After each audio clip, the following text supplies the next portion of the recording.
YouTube. So in this video today, I want to have a chat with you guys all about trust. Now, it's another part of the Starting the Business series, and this series has sort of devolved into me talking about different sort of topics opposed to the traditional ones, which is, you know, how to price, stuff like that. And I try and pepper it as well, and I do try and cover the main subject, but I think trust and reliability and confidence and stuff like that, I think it's so important. This is what makes the cornerstone of, in my opinion, is a good gardener. I think if you can turn up on time, you're reliable, people can get along with you, you know, you're approachable. I think that makes up for other qualities that you might not be as good at, shall I say. I'm not saying, you know, you're turning up and you're not able to do the job, but you might not have the amazingest plant knowledge in the world, but you can get by and you can pass that along to the customer, and that customer can feel confident that, you know, they can say, oh, you know, could you do this, could you do that? So trust, I think it's so important, if I'm being honest with you. I really do. I think the sort of the too late don't read sort of thing statement from this video is, if people trust you, they leave you alone. That's the nugget, and that's what I'm building up to, that if people trust you, they will leave you alone. Now, trust is earned very simply, in my opinion. Just do what they say, do what they ask, and it's simple. Turn up on time, or turn up when you say you'll turn up. Do the best job you can, be reliable. You know, you don't have to sort of bowing down airs and graces and smarming up to them. Just do the best job you can for them. Trust will come in time. Sometimes people are, you know, trusting straight off the gate. I had a lady where I went and priced up for a job. Before I even quoted the job, she gave me a key to the property, said just pop a quote in. I said, well, you don't want everything? No, it'll be fine. I trust you. It's as simple as that. Me myself, I think trust is I need to trust the customer. I'm doing a job, especially if I'm doing a job where I'm giving, so I never take money up front. So if I do a big hedge cutting job, big power washing job, big redux, like power wash, if I do a big power washing job, I can't put the dirt back on. I've got to trust that they'll pay me at the end of it. And in the 5 years I've been doing this, I've only ever had 2 people not pay me, and that adds up to £60. So I think 60 quid for 5 years, you know, it's not bad going. And I won't get into it, but, you know, I'm happy, I can put up with that.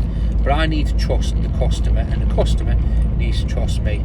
Quite often the customer will say to me, oh, I've left the door open for you if you need, you know, use toilet, I'm just nipping out, I'll leave the door or not.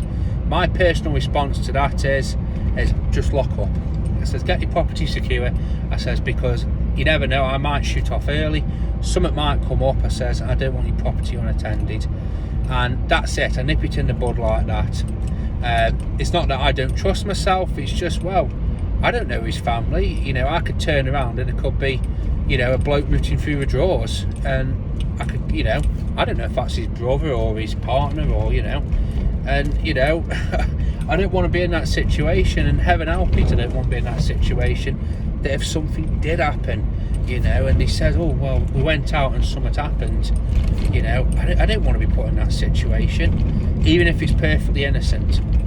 I don't need to enter someone's property. I don't need to be in there. I don't need to make myself a cup of tea, get the property locked up. I sleep easier if it's like that. I remember a bit back, and a little bit of a light-hearted sort of view, as this was, oh god, now this was years and years ago. There was a news clipping, it was like a video, excuse me, and it was a lady. I don't know, I don't even know if it was in this country, and I don't even know if it was real. It was like a skit, but it was so funny. And this lady was building up, and basically she'd gone out and left a tradesman in a house, and I won't name the tradesman because I don't want to say it's a certain trade. And she says, well, I'd left him, and I come back and something, you know, she had a compo face on as well, so that didn't help it. and she was like really milking it all the way through, and she just come out, she said, well, I left him to it, but then it was only when I first got back I noticed his van was still there, and this was and I just had that feeling, and I went upstairs, I could see my underwear drawer was out and all this, so he'd been through a scuds, and then she just come out with, and he was masturbating onto me pillow. And I just found it hilarious. Not that somebody took advantage of her trust and was committing God knows what.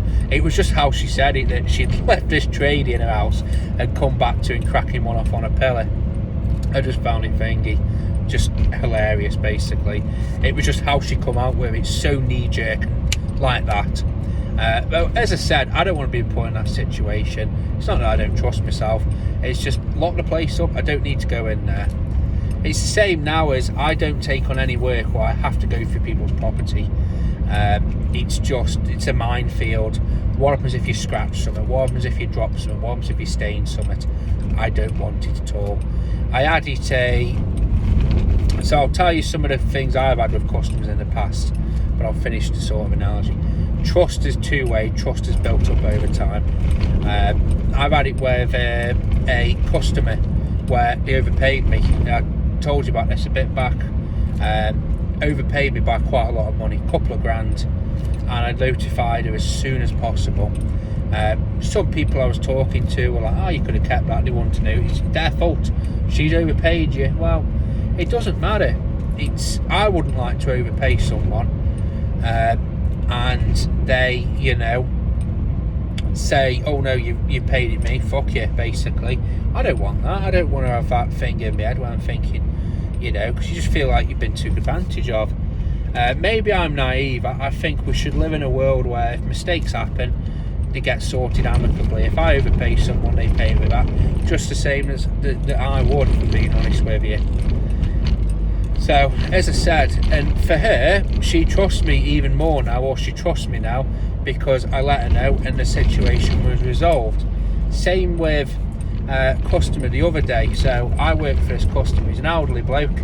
His kids don't live near, they live quite a ways away, but over time I've met the children, and there has been a trust, or trust has been formed, where they've given me the key, not the key, they give me the code to this bloke's house, where if an emergency if I need to get in there, I can, and they trust me. Admittedly, I can't remember where I wrote the code down, but if I had to, I could fuck the door. Well, I wouldn't. The door's always unlocked, to be fair.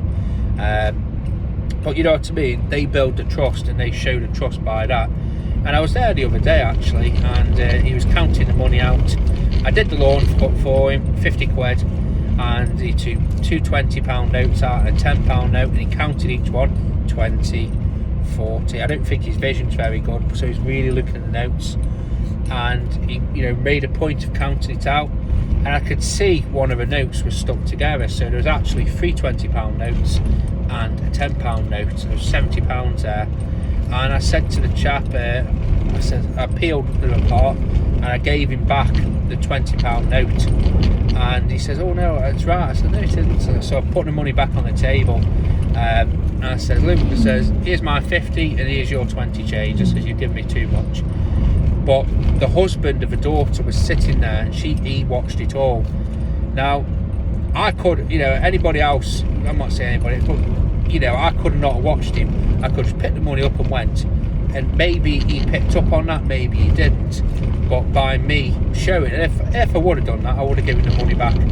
Either once I got in the van, or I would have gone back and give it to him another day. But he saw that, and again, that's earned me that little bit more trust. For me, I'm happy with what I earn. I'm happy with what I charge. £20, earned when I've done nothing. I don't want it. £2,000 earned when I've done nothing to earn it. I don't want it. It's as simple as that. I'd want to go out and earn money. I sleep more comfortable when I've done it that way round. But as I said, that's just how I like to deal with things. But by and large, when people trust you, they leave you alone. Now, I've had it in the past where people have thought I was taking advantage of their trust, and I'm not afraid to admit it, and I'll tell you the story. I had it with a customer. It was no AP, and I've never known him for him not to pay on time. As in, I will do the job, get in my van, and I'll see a little notification and he's paid me. But there was one time when he didn't, and I thought, this is a bit odd. So when the next went round, I said, you didn't pay me last time. Now this chap, he was an elderly guy, so I have let him off for it. But this chap, there's two ways of dealing with it. Oh, it's a bit unusual. Let me just go and have a look, I'll just double check. Well, this guy doubled down and says, I have. Now, at this point, I says, just letting you know, I said, I did double check before I asked you, I said, because I didn't want to make myself look stupid. Always sort of play, ponder to him a bit. I said, I have double checked. I said, you haven't paid me. I have. Now, again, this chap, two ways, he could have backed down and, or he could have doubled down. And this is what this chap did again. He doubled down. He says, are you trying to take advantage of me because I'm an OEP? Do you not think I know how to use the internet banking? Like I said, fight or flight, this bloke chose to escalate. And I just says, no, not at all. I says, I've been coming to you for a year now. I said, I'm not going to, rip you off by £25 here. I said, give me 2 seconds. So I logged into the bank app, typed his name in, Joe Blogs, and I showed it to him. He said, look, you can see you paid me. I says, you paid me every day, every time I visit, smack on. I says, you can see the time it was paid, and he was like clockwork. I says, the last time, I says, whether it didn't go through, he goes, oh bloody hell, shitting banks, he says, that's what must have happened. He says, I'm ever so sorry. I said, I'll pay you double today. And again, literally after I'd finished, payment was in my bank. Now, as I said, he was willing to escalate it like that, but then when I shouted that, he was willing to back down and see it the way it was. Now, was this chap trying to mug me off for 25 quid? I don't think so. I just think he just had the the undeniable thing that he was in the right in this situation. So, like I said, sometimes it's like that. I'm just trying to think. I think there was another. I've mentioned before where a customer, they broke. I couldn't trust them after this, and I lost a lot of respect for them, and we did end up parting ways over it. I've mentioned this story a few times. It doesn't involve money, it's more sort of, it was how they dealt with it. So I used to do a lawn for an elderly couple. I did it for like a year, and towards the end of the season, I had a phone call off him, and it'd always been really nice, really pleasant. And the phone call went something like, it was from the husband, and that was unusual because normally she rang me, and it was like, I'm just ringing up, it's nothing personal, Sam, but we don't want you to come anymore, we've had it up to here with you. I'm thinking, fucking hell, what have I done? Is it the pillow incident? And I said, he was really ragged off, and I could tell he was really wound up. As I said, I've mentioned this story, so I'll breeze over it. I says, Luke, I says, I can tell something's up. I says, I'm coming past your house tomorrow morning. I will drop in and have a conversation with you about it. Yes, you will. Phone went down. Basically, what had happened, I went to my next day, and both of them were at the door this time, and she was looking deceiving. He went off like a bottle of piss, and it was basically, I says, what is it that's a problem? It's the weeding, it's gone ridiculous. He says, we've been paying you all this money, £20 a fortnight, to do this, and you've not done any of the weeding since you've come. The place has gone to rack and ruin. And I says, let me just stop you there. I says, you've never instructed me to do any weeding on your property. We did, we told you from the very get-go. I says, have you got the quote? You never gave us one. I says, well, I would have done. I said, I've got a duplicate pad. I says, after we've had this conversation, I will go and get me. Well, you'll see it's written down. I told you what I wanted. I says, well, let me just ask you. I says, how come you've not mentioned it to me until now? I said, how come I've been gardening, I've been doing this now for about 5 months. I says, there's been 10 visits potentially. I says, how come it's just now you mentioned it to me? Well, we thought you'd have picked up on it before us. And he was getting really fucking antsy, this bloke was. And it was one where the impression I got, I think he was trying to intimidate me. And, you know, anyway, so I went back and got me, you know, I made the excuse, went and got the quote pad, you know, gave him a bit to calm down. Basically, I went back with it, and I said, look, I said, I've got the quote here. I said, there's no mention of it. I says, the quote reads, grass cut only, fortnightly, £20. I says, you've been paying me £20. I said, I've been billing you £20. I said, you've made no mention of it. I says, in this situation, I says, I'm sorry. I says, if there has been a miscommunication, but you can't expect me to maintain something when you're not paying me for maintaining it and you've not told me to maintain it. I says, if it had on this quote now, weeding, you know, I would accept it, but I say it doesn't. I says, and also you've only mentioned it now.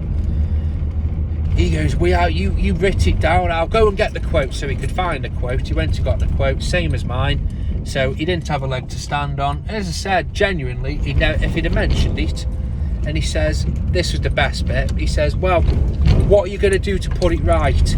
Would you be able to weed it now and then we can go back to how it was? I says, no. I said, I'm sorry. I says, but I says, in this situation, I says, there's nothing I can do about it. I says, you should have let me know. You didn't. I says, you've been rude and you've been aggressive. I says, in the way that you've handled it. I say, I understand things are frustrating and things can happen. I says, but in this situation, I says, I'm afraid I'm going to have to pull the services that I'll be offering you. And, you know, he didn't really have a word, you know, a thing to stand on, really. He was a prick. He was rude, if I'm being honest with you. And like I said, he lost my trust there and then. He lost all the trust and respect that I had in him with how he spoke to me and how he dealt with me. I did say that to him. I says, look, I says, this situation is one of your own making. I says, you've had plenty of opportunity to mention it to me. You've clearly not. You've chosen this way of doing it, which in my opinion is the wrong way of doing it. I says, you've left me with no. And to be fair, they did say, oh well, you could come back and you can price it up separately. I says, no. I said, I'm sorry. I says, I don't work like this. I can't operate like this. And we just called it at that. So as I said, trust is very important for me, and these people lost my trust, lost my respect that day. And I thought, you know what, I can't work with people like that. I can't work around people like that neither. So as I said, two-way. Have a good day, guys. Let me know if trust is important to you guys.